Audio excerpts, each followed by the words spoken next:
자, 하루의 중심에서 뉴스의 강을 건네주는 시사 뱃사공 이우영 아나운서 함께하는데 오늘은 이 노래가 조금 슬프게 들리기도 해요. 네. 예, 시사 뱃사공이라는 말도 좀 안타깝고 왜냐하면 물로 인한 피해가 많아서 좀 안전하게 YTN 라디오 뉴스도 듣고 또 그런 일도 없었으면 하는 바람이지만 일단 일이 있었습니다. 이우영 아나운서 어서 오십시오. 안녕하십니까, 이우영입니다. 네, 자 포항 피해가 큰데 피해 소식 좀 알려주시죠. 네, 중대본이 제11호 태풍 흰남노로 오늘 오전 6시 기준 현재 사망 10명, 실종 2명, 부상 3명 등의 인명피해가 났다 이렇게 잠정 집계했습니다. 네, 태풍의 영향이 가장 심했던 경상도 동해안 쪽 피해가 가장 컸는데요. 경북 포항에서 9명이 사망하고 1명이 실종됐고요. 경주에서도 1명이 사망했고 울산에서 1명이 실종됐습니다. 예, 포항 지역의 피해가 큽니다. 이 태풍의 회전 반경 오른쪽이면서 태풍이 나가는 방향인데요. 아파트 주차장에서 주민들 많은 분들이 희생됐어요. 네, 포항 남구 인덕동의 한 아파트에서 많은 주민들이 실종되는 일이 벌어졌습니다. 소방당국이 12시간 넘는 수색을 벌인 끝에 30대 남성 그리고 50대 여성 등 2명을 구조를 했는데요. 이후 계속된 수색 작업에서 7명이 심정지 상태로 발견되기도 했습니다. 지하주차장에 차를 옮기러 또 다른 이제 포항 남구의 오천읍의 또 다른 아파트에서는 지하주차장에 차를 옮기러 갔던 66세 여성이 이제 실종됐다가 6시간 만에 숨진 채 발견이 됐고요. 포항의 또 다른 70세 여성은 대피 중 급류에 휩쓸려 사망했습니다. 돌아가신 분들의 명복을 빕니다. 네, 가족들의 아픔이 빨리 아물었으면 하는 바람이고요. 침수된 지하주차장에서 생존자 2분이 나왔습니다. 이분들은 배관을 붙잡고 생존했다고 하네요. 네, 이영팔 경북 소방본부장에 따르면 첫 번째 생존자인 39세 남성은 지하주차장 오수관을 붙잡고 있는 채 발견이 됐고요.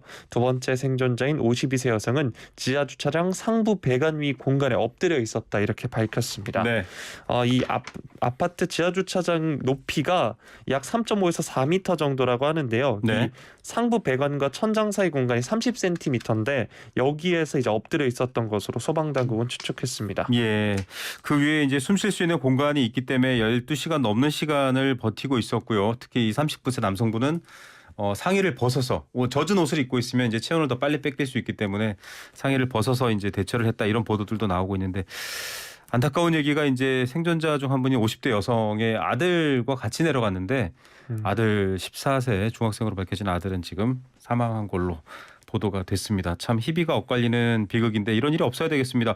방송으로 차량 대피 방송 듣고 내려갔다 이것 때문에 지금 관리소장 인터뷰 얘기도 나오고 있고요. 상황이 왜 이렇게 된 건가요? 네, 이제 차를 빼라고 안내 방송을 했던 건데요. 관리소장이 어제 오전 6시 30분쯤에 태풍이 오고 있으니 지하주차장 내 차를 이동하라는 아파트 안내 방송을 듣고 이 사람들이 집을 나선 뒤에 실종된 겁니다. 네. 소장 A씨는 사고 후에 기자들과 만나서 방송할 때는 괜찮았다. 지하주차장이 배수펌프도 잘 돼 있고 모래사장도 잘 돼 있다고 하기에 침수될 위험이 없기 때문에 방송을 한 것이다. 이렇게 말을 했는데요. 네. 보니까 이제 방송 후에 이제 사람들이 내려오고 빼는 시간까지 한 20분 정도가 소요가 됐다고 하는데 네. 이제 그 사이 아무래도 물이 급격히 쏟아져 나왔던 거겠죠. 실제로 소방당국은 이번 사고에 대해서 기록적 폭우로 하천이 범람해서 갑자기 많은 양의 물이 지하주차장으로 유입되는 것이 원인이다 이렇게 추정을 하고 있습니다. 네, 아파트 옆에 냉천이 범람하면서 정말 순식간에 물이 들어찼습니다. 그래서 차량이 지하차도를 지날 때도 그렇고요. 저도 운전할 때 마찬가지입니다만 뭔가 물이 찬다라고 하면 그 상태가 급격히 나빠질 수 있기 때문에 부산에서도 작년에 사고가 있었죠. 네. 반드시 안전한 곳으로 먼저 생명이 가장 소중하니까요. 이동해야 된다는 점 한 번 더 알려드리겠고요. 자, 정부에서는 지난 서울폭우 때와는 좀 달리 대처한 것 같아요. 윤석열 대통령은 용산에서 밤새 비상대기 했다고요? 네, 윤 대통령이 용산 대통령실에서 밤새 비상대기하면서 재난 상황 챙긴 거 이번 취임 이후 처음입니다. 강인선 대통령실 대변인이 어제 윤 대통령이 지난 밤사이 대통령실에서 집무실 또 국가위기관리센터를 수시로 오가면서 이 태풍 상황을 점검했다고 밝혔습니다. 네, 기자들과도 뭐 좀 얘기를 나눈 모양이죠. 네, 윤 대통령은 전날부터 대통령실 청사에서 이제 태풍 대응에 밤을 샌 후 새벽과 오전 두 차례 긴급 회의를 했는데요. 또 청사 구내식당에서 식사를 한 뒤에 기자실에 찾아서 실시간으로 태풍 상황 보도해줘서 고맙다 이렇게 말을 했습니다. 네. 이러면서 이제 가장 중요한 게 주민 대피이고 두 번째는 위험 지역에 대한 이동 통제, 세 번째가 시설물 안전과 산사태 방지라면서 어제 지자체, 소방청, 군, 경찰 등 다 동원해서 주민 대피가 적시에 이뤄졌다 전했습니다. 태풍 보도해줘서 언론에게 고맙다고 하셨는데 당연한 일인 것 같고요. 또 대통령과 정부가 태풍을 챙기는 것도 당연한 일일 것 같습니다. 네. 자, 포항의 피해가 큰데 포항을 대통령이 방문하나요? 윤 대통령이 오늘 출근길 기자들과 만나서 오늘 국무회의를 마치고 포항을 방문해서 이재민 또 피해자 가족들을 위로하고 피해 상황을 면밀히 살피겠다 이렇게 말을 했습니다. 네. 이번 사고와 관련해서 참사를 겪게 돼서 대통령으로서 밤잠을 못 이뤘다 이렇게 말을 네. 했는데요. 또 2명이 극적으로 구조된 것에 대해서는 생명과 삶의 위대함, 경의를 다시 한번 느끼게 해줬다 이렇게 말을 했습니다. 특별 재난 지역 선포 오늘 이제 야당 이재명 대표도 그 해당 지역을 방문해서 이런 얘기를 했거든요. 네. 그 특별 재난 지역 선포는 어떻게 얘기가 됐나요? 출근길에 이제 기자들의 질문 중에 이 점이 있었습니다. 특별 재난 지역을 선포하거나 이재민들을 위한 지원 방안을 생각하고 있는가 이렇게 질문이 나왔는데요. 네. 특별 재난 지역 선포는 피해 조사와 대처가 필요합니다만 포항 같은 경우에는 이제 언뜻 보기에도 선포가 가능한 지역으로 판단되기 네. 때문에 최대한 빠르게 절차를 밟아 선포하도록 해야 할 것이다 이렇게 말했습니다. 예, 특별 교부금 같은 걸로 일단 긴급한 지원을 좀 먼저 해줬으면 좋겠고요.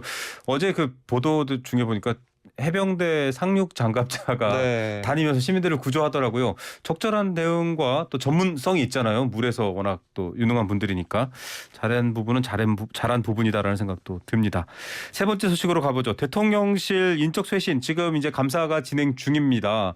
행정관을 비롯해서 대다수 직원의 교체 이런 얘기들도 나왔는데 어떻게 돼가고 있나요? 개편 일단락 될 것 같습니까? 네, 먼저 대통령실 정무 1, 2비서관에 전희경 전 의원 그리고 장경상 국가경영연구원 사무국장이 각각 최종 낙점된 것으로 알려지고 네. 있는데요. 이들은 어제 용산 대통령실에 방문해서 직원들과 상견례를 가진 것으로도 전해졌습니다. 예, 야당과의 관계 또 여당 내 여러 가지 소통의 문제에서 정무 1, 2비서관 사실상 경질돼서 사임을 했는데 전희경 이분은 많이 알려져 있어요. 전직 의원이시고 또 장경상 국가경영연구원 사무국장 이분은 또 모르시는 분이 많을 것 같습니다. 소개 좀 해주시죠. 네, 먼저 전 의원부터 소개를 해드리면 새누리당 시절 비례대표로 20대 국회에 입성을 했습니다. 원내 부대표 대변인 등으로 활동을 했고요. 김기현 전 원내대표의 비서실장도 지냈습니다. 한편 이제 장 사무국장의 경우에는 2012년 박근혜 대선 후보 캠프 전략기획팀장을 지냈고요. 네. 최경환 전 기획재정부 장관의 정책보좌관을 지냈습니다. 예. 자, 두 분의 선임 어떤 의미일지 저희가 또 잠시 후에 옥경이 토론에서 한번 여쭤보겠고요. 이러면 이제 선임 행정관급 이하 실무진에 대한 인사 개편도 추가로 이어지겠네요. 네, 태풍 흰남노 대응을 위해서 대통령실 직원 전원이 비상 대응을 했던 5일에도 사직을 권유받은 인사가 20명이 넘는 것으로 알려졌습니다. 네. 감찰 대상은 이제 정무, 국민소통, 홍보, 시민사회 등 분야를 가리지 않았다고 하고요.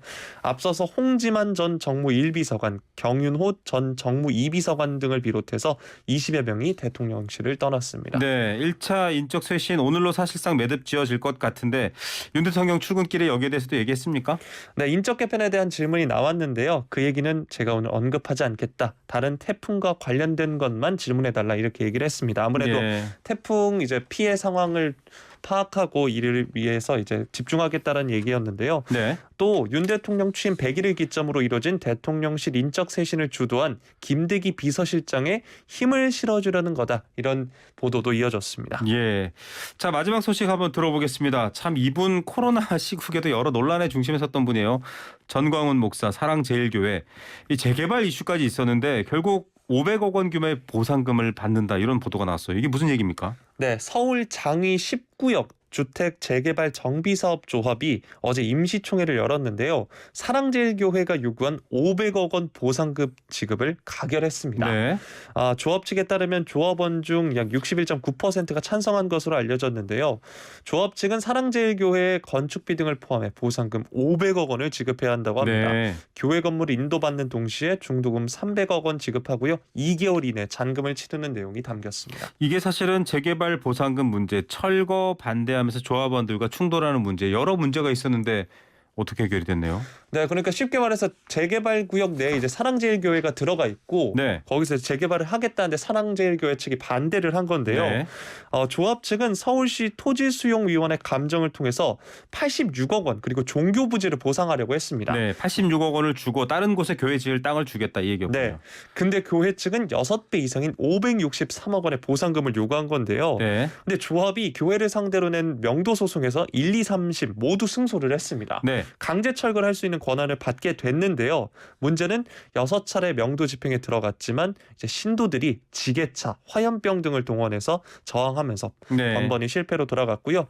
결국에 이제 사랑제일교회 부지만 제외하고 재개발을 진행하는 듯 보였는데 네. 이제 정비계획 수정부터 인허가 절차 등 모두 새롭게 시작할 경우에 조합 부담해야 할 비용이 오히려 보상금 지급액보다 많은 910억 원에 달할 수 있다 이렇게 나오면서 아이고. 보상금 지급에 합의한 것으로 보입니다. 자, 이 땅만 빼고 사랑제일교회 정광훈 목사 측만 빼고 할 경우에는 오히려 910억을 내야 되니 네. 요구하는 500억 주고 일단은 좀 추진하자 이렇게 결론이 났다 이런 말씀이신데 이게 이제 지금 법으로는 좀 금지돼 있습니다. 뭐 강제 수용 절차도 있고 과거에는 알박기라는 게 있었거든요. 네. 조그만 땅을 사서 난 반대 이러면 이제 어쩔 수 없이 아주 비싼 값에 땅을 껴안아야 되는데 이런 선례가 되지 않을까 지금 우려가 돼요. 네, 특히 조합원들 사이에서도 여전히 불만이 나오고 있습니다. 대법원 판결까지 나왔는데 법을 무시하는 사람들에게 우리가 왜 고개를 숙여야 하나 이런 이야기도 있었고요. 네. 누구보다 강경했던 조합장의 입장이 바뀐 이유를 모르겠다 이런 의견도 있었습니다. 아, 네. 또 법이 무시되고도 해결하지 못하는 상황에 무력감을 느낀다는 반응도 나왔고요.